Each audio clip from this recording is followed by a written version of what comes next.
Here we go. Let's do that. And I need to record it as well. Good evening, ladies and gentlemen. Thank you very much for joining me. Today, the shir is only going to be on Zoom and on Facebook Live. It is not being given in person. And the reason it's not being given in person is because we're very lucky that my wife is giving a shir tonight in Brackman's for all the ladies. I hope that we had a list of people. There were probably between 35 and 40 women going. So really a successful evening as well. And I hope tonight's shir will be a great success as well. We daven for success from HaKadosh Baruch Hu. We thank Torah Anytime for their worldwide platform. We welcome everybody, and we daven as well that the Jews in Ukraine and really the entire Ukraine should have peace and this whole thing should end. Okay, tonight we're going to do again a bit of Megilla and a bit of the Parasha. So we're in Parashas Vayikra. If you have an art scroll Chumash, you'll be looking on page 544. That's Vayikra right at the beginning. Vayikra Moshe. We start off. God calls out to Moshe. Vaydab Hashem Elav, and he speaks to him from the tent of meeting, and he says, "Dabar b'nei Yisrael, speak to b'nei Yisrael and say to them, Adam, a person, ki yaakov mikem, when he will bring from amongst you carbon and offering Hashem. So mina behema, you can bring from the animals, mina baka, either from the cow, from the cattle, mina tzoyin, and from the sheep. Takrivas kohen chabanchem, you will bring your offering." That is the first two verses, or those are the first two verses of this week's Sedra. And one of the questions that many people busy themselves with is, why does the word say Odom ki Yaakov mikem? Because the word over there, usually we don't use the word Odom, we use the word Ish. In general, you find throughout the Torah, the word that's the word of choice when we're talking about people, especially about man, is Ish, a man, not Odom, a person. So we seem to be wanting to say something specific by using the word Odom. What is it that we're trying to say with this word Odom? Question number one. Question number two. Odom means a person, which means we are dealing, or we are talking to over here, to a single individual. And yet the verse says, Dabar b'nei Yisrael, you should speak to b'nei Yisrael, you should say to them, Odom, a man. He will bring from you as in plural you, Karban Hashem. You should bring your carbon. So we've switched over here from the single to the plural. So why did we go from the singular to the plural? Why don't we keep to the same type of tense? And here comes the following idea. Says Rav Zalman Sorotskim in those nine Torah, that one question really answers the other question. When we look at Adam Harishon was very different than everybody else. And what made Adam Harishon very different than everybody else is the fact that he was the only human being in the world at the time. One of the most famous Divrei Torah that people say at Sheva Brachos has to do with the following. Sameach tesamach reim ahuvim. You should make the beloved friends happy, i.e. the couple. The way you made happy your original person that you created, i.e. Adam and then Chava, began Eden, Mikenem and Gan Eden. So why do we say you should make them happy like you made Adam and Chava happy? They're the only happy couple. There's no other happy couple in the world. And the answer is that the reason Adam and Chava are special is because they were the only couple that existed in the world during those days. There was no other couple. There was no one else to look towards. There was no one else to see. And therefore we say, in the same way, Adam didn't have a choice of women. There was one woman, there was Isha or Chava, however you want to call her, and that was the only one that you had. And Isha or Chava had only one man, and that is Adam. And in the same way that they only had eyes for each other and did not in any other way look at anybody else, in the same way also we wish that this couple over here should feel that there is only one man in this world and there's only one woman in this world, and we are that couple that makes up that man and that woman. That is the pshat that we bring in the pasuk. That's the translation of that bracha. Similarly over here also, Adam Harishon was the one and only person in the world. And when Adam Harishon did anything that Adam Harishon did had an effect for posterity. He was the first person, and therefore whatever he would do would then affect all the generations after him. And we cannot say that Adam HaRishon lived in a vacuum. He says, look, I'm living in a vacuum. There's only me. He says, yeah, I know there's only you, but if you don't do what you're supposed to do, then the entire world goes down from it. And that's what we see. What happened is that Adam HaRishon sinned.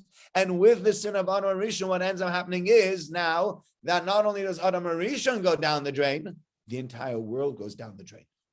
And so therefore we look at Adam HaRishon and we say, Adam HaRishon, and every other individual, a person, has to look at himself as Adam HaRishon. Ki yakriv mikem, even though I am bringing only a private offering, I'm not bringing an offering that is for everybody else, it's only mine. Nevertheless, I have to look at it as if I am bringing it on behalf of everyone. Why? Because one person's involvement is not only his. People have to realize that each person, just like Adam HaRishon, has a collective responsibility for the entire world. So too do we have a collective responsibility for the entire world. We cannot just say, oh, we don't have to take responsibility for this world. Why should I have to take responsibility for the world? It's only me anyway. What difference does it make? So I won't behave the way I'm supposed to behave. So to that we say no. When a person brings a carbon or a person brings an offering, he knows that what I do affects the rest of the world. And what I do makes a difference to the rest of the world. And therefore, I need to be careful in the way I act and in the way I behave, because I cannot just do whatever I feel like. It doesn't work like that. And I think when you look at world politics, you start to see sometimes politics as well as history. Many, many times, history is shaped by individuals. It is not shaped by groups of people. And you can look throughout history and you'll find many great people that shaped history. Alexander the Great shaped history. Julius Caesar shaped history. Vladimir Putin is shaping history. One man's crazy ideas, one man's crazy dreams, or whatever excuse he comes up with why he thinks it's okay to attack innocent civilians in Ukraine, to denazify the Ukraine. That's what one guy is saying. In the meantime, millions of people have been displaced. Millions of people have been placed through all sorts of horrors. Why? One guy, one person. And the entire world is on the beck and call of one person who's decided he wants to do something against another country. It's crazy as it sounds. You know, we spoke on Sunday night. I was saying to you, Michael, before that we spoke on Sunday night to these two fellows. If anybody gets a chance, we have a program called Sunday Night Live. You can check it out. It's available on Facebook and it's also available on YouTube. We had a program where we interviewed two young men who are both Baalei Tshuva, who are running a refugee camp to help people as an interim stop on the way from Kiev out of the country, out of the Ukraine. Mainly women and children, obviously, because the men are not allowed to leave. And we were speaking to them, and they said, according to their estimates, and this is on Sunday, so we're 2 days later already, but according to their estimates, they said, if Russia will turn around tonight, leave and leave us alone, it would take us 3 years to rebuild the country. That's what they said. 3 years. And that's what? 8 days of war. I think at the time it was 9 days of war, 10 days of war, something like that. One man's craziness, 10 days of war, 3 years to rebuild. And so therefore, this is the first bit that we have to realize, we have to understand. When you look at a parasha and we say, Adam ki Yaakov mikem, it teaches us that a person has a collective responsibility. A person cannot say, oh, I don't have to take responsibility for whatever it is. I'm just one person. In the same way, Adam HaRishon, what he does was for the entire world. In the same way, what we do also affects the entire world, and we cannot look at it from our own little vantage point and say, oh, well, it's no big deal. It's just me. It's not just you. There's an entire world out there. Okay, so that's the first idea. Next, one more idea on the Parasha, and then we're going to move on to the Megillah. If you turn the page to page 546 in the Art Scroll Chumashim, we are in Pasuk Vav, Parak Aleph Pasuk Vav. Vivshit es ha'olah. You have to strip off the skin of this ola carbon, and you need to cut it into pieces. And Rav Schwab says a very beautiful idea here. He says that davening is really there. It says, the pasuk says that davening is there to make up for the fact that we don't have kabbanas anymore. So therefore, he looks at this idea of taking off, getting the skin off the offering and cutting it into pieces, and looks at it from the vantage point of somebody who is davening. Which part of that, of the hifshit comes up in davening? And Rav Schwab says something very interesting.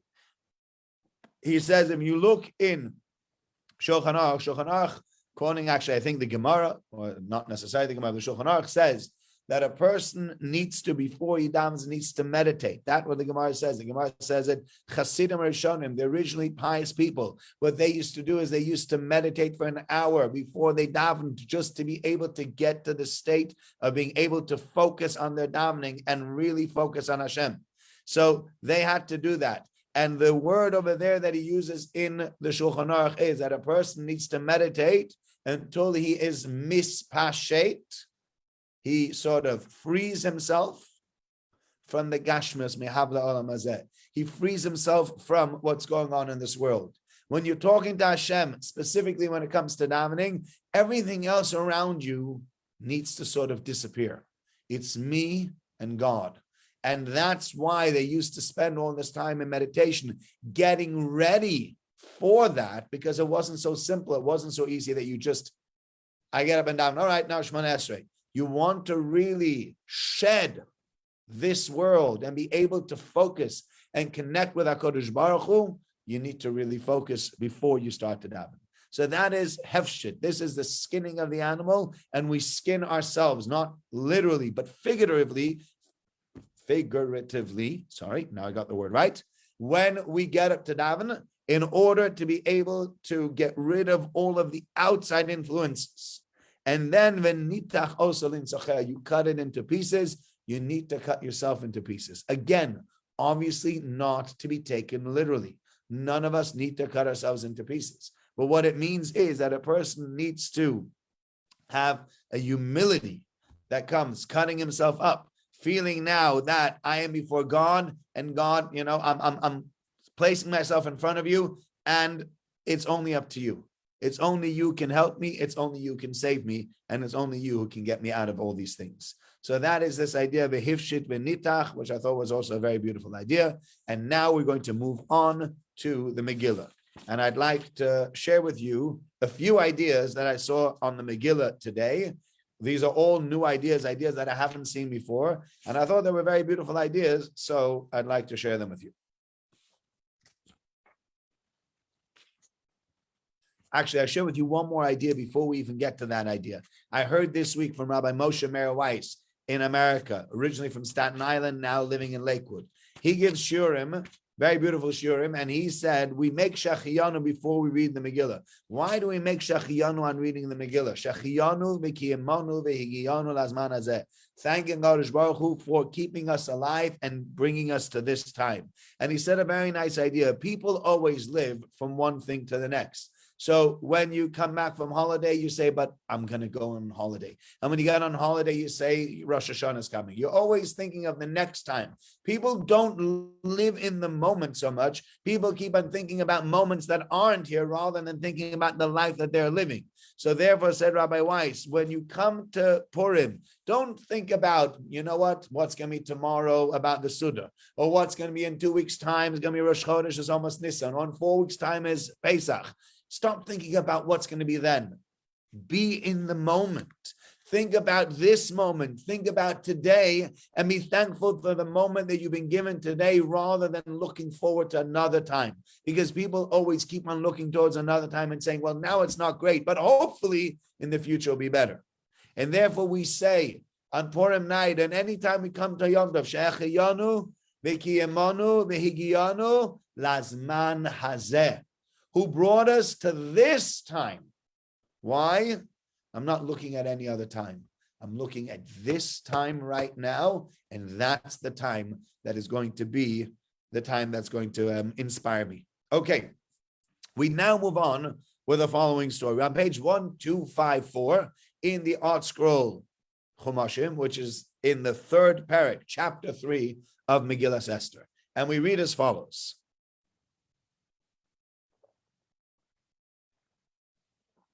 Excuse me. Read as follows.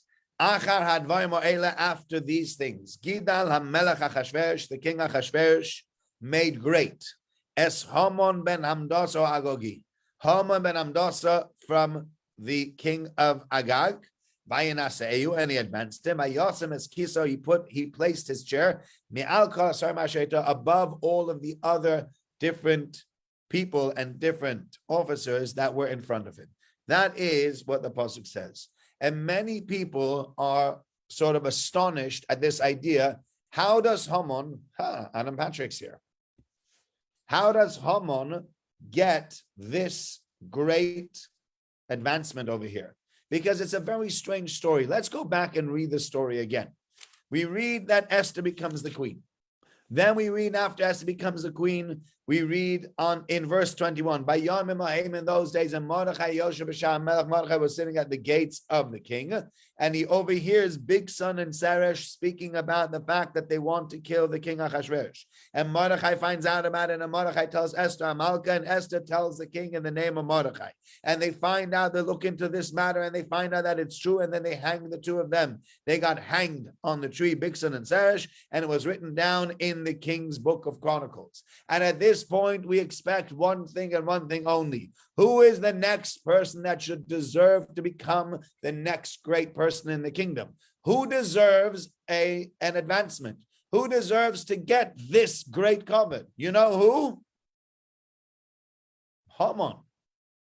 No, not Haman. Mordechai. Mordechai deserves to be advanced now.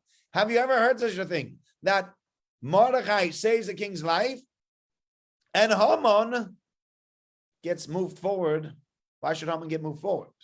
So we've spoken many times about the Malbim and the Malbim's explanation of how Haman pushed himself to the front and may believe it was him that did it. But forgetting about that, tonight I saw a different idea. So that idea was brought, again, I can't remember, I didn't write down who the ideas were from, so I apologize that I don't have a Maramokim for all of these ideas, but they're very beautiful ideas, every single one of them, and said by very, very reputable sources. After these things, Gidal HaMelech Achashverosh as Haman. Achashverosh Haman, by the way, many of the Mefarshim say, the Gemara also says, if you go back to page 1252, turn back one page, you'll find over there what happens is the king asks Vashti to come forward unclothed. Remember, we spoke about that last week. And Vashti says to the king, over my dead body. And the king goes, you got it. And he kills her, right? That's what happens. But who gives him the advice to kill Vashti? Who tells him, I think it's a good idea you should kill Vashti? What he should have said is maybe try to save Vashti. Vayomer Memuchan, and the Memuchan says, this is in verse 16, Memuchan says before the kings, it's not only the king and the officers that Vashti has wronged, she's done something against the entire country, etc., etc. That's what he says. And now, therefore, Memuchan convinces him to kill Vashti. What's strange about this is that after he kills Vashti, Achashverosh wakes up from his drunken stupor and he goes, what in the world did I do? Why did I kill my queen? What a terrible thing to do. What a stupid idea. And at that point, he was quite angry at Haman. And then his servants say, whoa, before you go crazy over here. We got a good idea. You just got rid of this queen. You don't need her anymore. You know what you can do? You just need to go and you need to get yourself a new queen. New queen. Good idea. So he goes out and he seeks all these women and he brings them in and he goes through hundreds of women and hundreds of women become part of his harem. And he now has this huge harem and he finds Esther. And he is now so excited. He is now in seventh heaven. He's found this woman that's even better than Vashti. And then he has these two people that want to kill him because of the whole story of Vashti. And we find them out.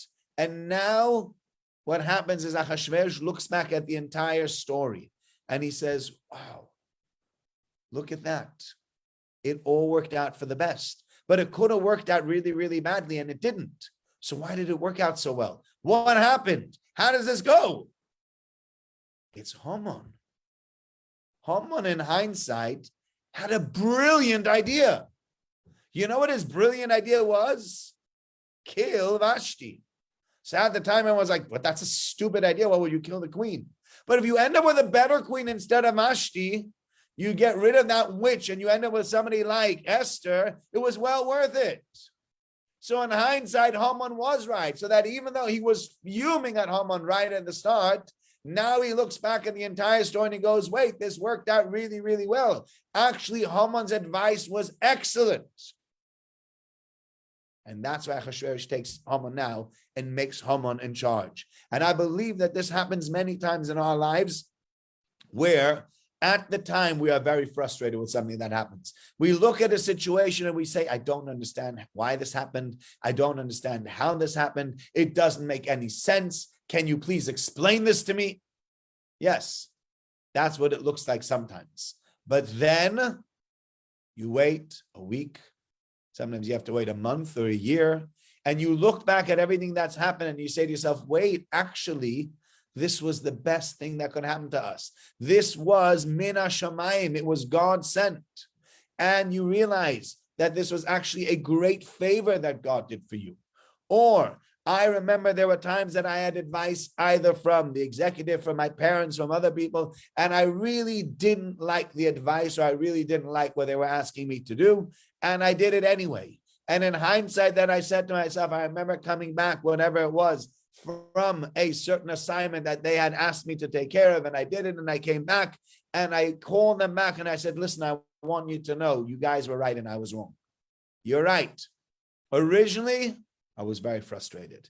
Now I realize, actually, you had it right and I had it wrong. And when you realize that they had it right and you had it wrong, it suddenly makes everything dissipate and everything go away. And this is the realization that Achashverosh comes to now. Actually, Haman had it right all along. We had to get rid of this Vashti. And by getting rid of this Vashti, we got someone much better in her place, Esther. Great. Well done. Okay. Haman, you deserve a promotion.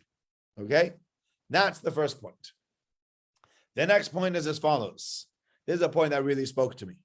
So Haman, now it tells you in verse 2, all of the servants of the king in the gates of the king's car, they had to bow down to Haman, because that is what the king commanded everyone to do. What about Mordechai? Mordechai wouldn't bow down. So the servants of the king who were over there, the gates of the king, said to Mordechai, why don't you do what the king says? Why do you disobey the king? It was when they said to him every single day, and he just wouldn't listen. So they told Haman, to see will the words of Mordechai stand? He told them that he was a Yehudi. He was a Jew. Vayar Haman, and Haman saw that Mordechai wasn't bowing down to him. And now Haman gets very angry. So the question that I saw asked is as follows. This doesn't make any sense.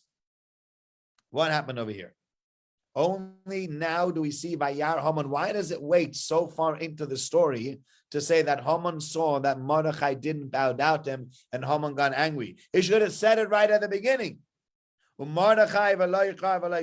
should say Mordechai did not bow down to the king. After verse 2, it should say Vayar Haman saw Mordechai that Mordechai doesn't bow down to him. Haman got angry. That should be the order of things. But we have two verses in between. They start speaking to Mordechai, and Mordechai says, no, I'm not going to do it. And then so what happens over here? So it's explained by, explained again by one of the Mefarshim, a very interesting idea, and sort of an idea that I believe is an idea that we need to really internalize. Do you really think that when Haman walked through everywhere, he was looking around to see that everybody was bowing down to him, that he was really so worried about every single individual? Now I know the Gemara tells us, the Gemara says that Mordechai was actually quite chutzpah to Haman. It wasn't only that Mordechai didn't say it. Mordechai actually told Haman straight out, according to the Gemara, listen, I'm not bowing down to you. You're my slave. You're my servant. However, if you don't learn like that medrash, if you learn just plain pshat, the Haman was walking through the masses and they all bowed down. There was a guy sitting in the back that wouldn't bow down. Do you think Haman realized? No. Haman did not realize. So Mordechai doesn't bow down. So he doesn't bow down. But then the king's servants come to Mordechai and they say, hey, what are you doing? And Mordechai says, what do you mean what am I doing? You got to bow down to him. I'm not bowing down to that guy. He doesn't deserve my honor. He doesn't deserve my adulation. And they told him every day and he wouldn't listen. Vayagidu leHaman. You know what happens now? The do-gooders of the world have to come to Haman and say, Haman, do you know that there's this Jewish guy outside that's not willing to bow down to you? Do you realize that? And Haman's like, really? There's a Jewish guy outside that doesn't bow down to me? How dare he? And now he says in verse 5, Vayar Haman sees came Mordechai wouldn't bow down to him. And Haman gets very angry. But he wouldn't have gotten angry. Not only that, he wouldn't even have realized. So how did he know? Do you know how he knew? Because there's do-gooders out there that feel the need to let people know when people are not treating them well. By the way, I don't mean to say anything, but if you think he's a friend of yours, you should see what he said about you, or you should hear what he said about you. Oh, really nice of you. Now you went and you made machlokas. That's all you did. He didn't know. Now, I'm not saying that the first person should have spoken about the second person. It's wrong and it's lashon hara, rechilus. We condemn it in the strongest terms. But why do you have to get involved and pander it on to the next person? Why do you have to say anything? Who asked you? That's a real issue. That's a real problem. And that is what we're dealing with over here. The people in the middle that make trouble, they're really the troublemakers. They're the problem. Because Haman might have skipped it over. Haman might have missed it himself. But there's a whole bunch of people that come forward and say, Haman, make sure you don't miss that guy that's not treating you nicely. Oh, really? So nice of you. You really a mensch to go and to tell Haman. That's what you needed to do. You couldn't have just kept quiet. You couldn't have kept it to yourself. So that is what brings it down. And it's interesting. I remember this story. I was probably at the time 13 years old, and I was in camp. And I remember this story still until today. Rabbi Kaufman, the Sein Gesund, from Camp Aguda told this story. And I remember he told the following story. It's a famous story, and I saw it brought down in the Pesach Kron. He has in the Magid books, and I think really was a story that Rav Shalom Shvadron used to tell. But the story goes like this. There's a fellow that comes home and sees his kid. This is during the war, in the War of Independence in Israel. He sees his child sitting there eating a sweet. And he says to his child, where did you get that sweet from? He goes, I went to the shopkeeper. He says, yeah, but where did you get money from? He goes, well, I know on the top shelf of your Svarim Shrank, you got a very shiny coin. And I figured that I'm going to take that coin. I'm going to buy myself some sweets. He says, first of all, you have no right to touch any of the money. It's a really difficult time here for us. It's the War of Independence. How dare you take the money? He says, look, you didn't hide it. I thought it was available. So the guy says, okay. And he goes running to the shopkeeper. He looks and he doesn't find his gold Napoleon. That was his one coin that he had set aside. In case there's any trouble, he's got this one golden Napoleon that's going to help him. And he runs to the shopkeeper and he says to the shopkeeper, my son walked in here with a gold Napoleon. Give it back to me. I will pay whatever the sweets cost, but give me back my Napoleon. And the guy says, I don't have it. What do you mean you don't have it? Let me see. He says, I don't have it. Your son came in here, but he came with this coin. He picks out a simple copper coin. He says, this is the coin he came with. I gave him exact change. I don't have your Napoleon. He says, yes, you do. Where else would I have gone? My son took that coin. It was a Napoleon. Anyway, they go back and forth, back and forth. He says, you're Ganav, you're a liar. He says, not a ganav, I'm not a liar. Back and forth. And finally, at one point or another, he goes, I'm taking you to Din Torah. He says, okay. So they go to Din Torah. They go to this court and they stand in front of him. And the court says to him, did you get this coin? He says, no, I didn't get this coin. He says, did you give him this coin? He says, I know that my son gave him this coin. So they said to him, listen, you've got to swear. You've got to swear to say that you never received that coin. And the man says, the shopkeeper says, I don't make shvuas. I don't swear. He says, if you don't swear, you'll have to pay. He says, so be it. But I do not take oaths. I don't take an oath lightly. And if I have to pay, I'm going to pay. But I didn't do it, but I'm not taking an oath. He says, all right, well, then you have to pay. He says, I can't afford to pay quickly. It's going to take me about a year to be able to make enough money to pay you back that coin. And I will work this year and I will pay you back that coin. And he comes out and the people start talking. They say, look at this guy.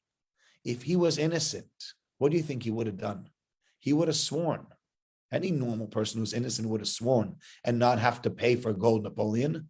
The guy's guilty as sin. And that's why he wouldn't swear. That's what happened. And so everybody started talking and people stopped frequenting his shop because people said, why would I go to the shop of a ganav? I don't want to go to the shop of a guy who's dishonest. And the guy never had terrible scars from it. And finally, a year or two later, somebody knocks on his door and he opens up the door and there's a man standing there. And he looks at the man and he says to the man, he says, can I help you? He says, yes, I have something for you. He says, what do you have? He says, here's a gold Napoleon for you. He says, what's the Napoleon doing here? Where did you get that from? Because you remember 2 years ago, this young child was coming to your shop and he took the Napoleon from his dad and he was coming to you and he was going to buy some sweets. He says, yeah, I remember that very well. I paid for that very dearly, even though I never got the Napoleon. So this man says, I know you never got the Napoleon. And do you know why you never got the Napoleon? He says, why? He says, because I took it off the child. When the child came and I saw him walking down the streets, my kids are starving. I had nothing to eat. And I see over here a 6-year-old child walking through the street with a Napoleon. I thought to myself, that's crazy. They must have tons of money that they'd let send a little 6-year-old kid with such an expensive coin to the shop. And I couldn't hold myself back. And I went over to the child and I called him over and I said, Yankee, come here, let me see. Wow, you have a coin. He says, I looked at the coin and I spoke to him about the coin. And when he didn't realize, I gave him back a very simple copper coin. I pocketed the Napoleon and I went home. And with that money, I was able to feed my family and we got through the Tsars. We hadn't eaten in days and this money saved us. And you took the hit for it. You took the fall for it. And I'm really, really sorry that this happened. And here is the coin back. I'm so sorry that this happened. Now, that's the story. And what Rav Shalom Shvadron said, and I think also that this Rabbi Kaufman said it at the time, he says, you know, who are the villains of this story? Who's the villain in the story?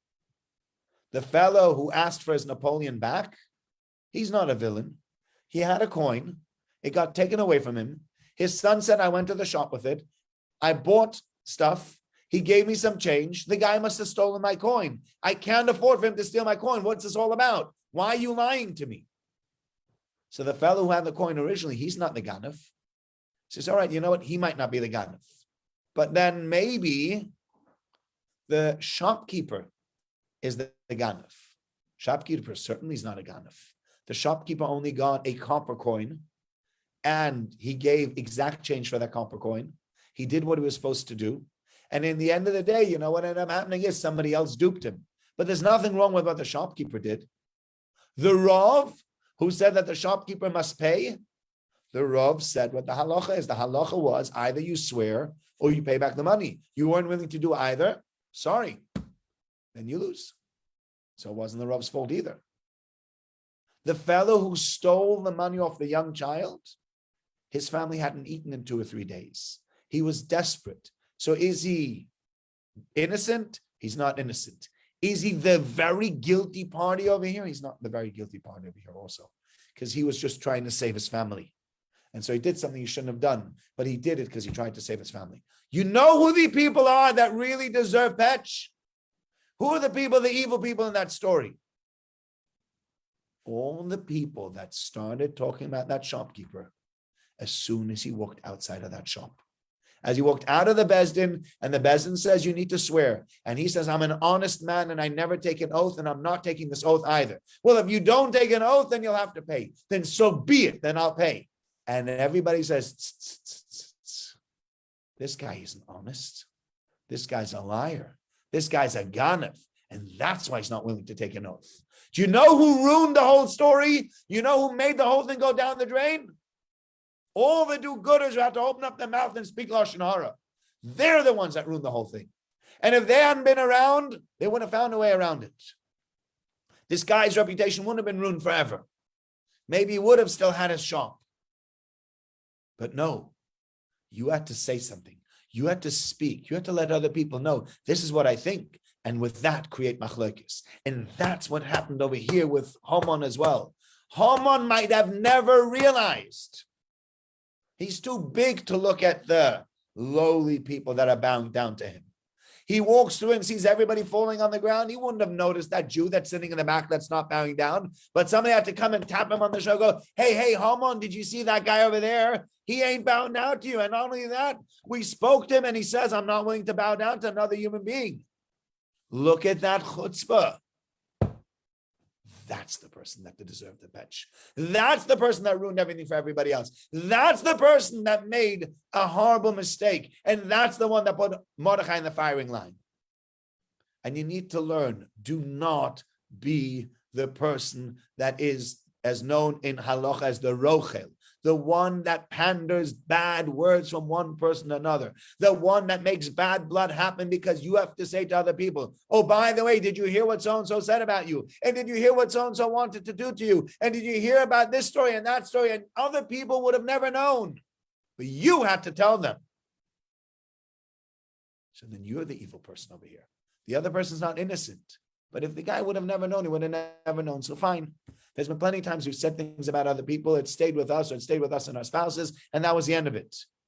And nothing happened. But then one guy had to go and had to tattle on us. One guy had to go and say, by the way, you know what so-and-so said about you?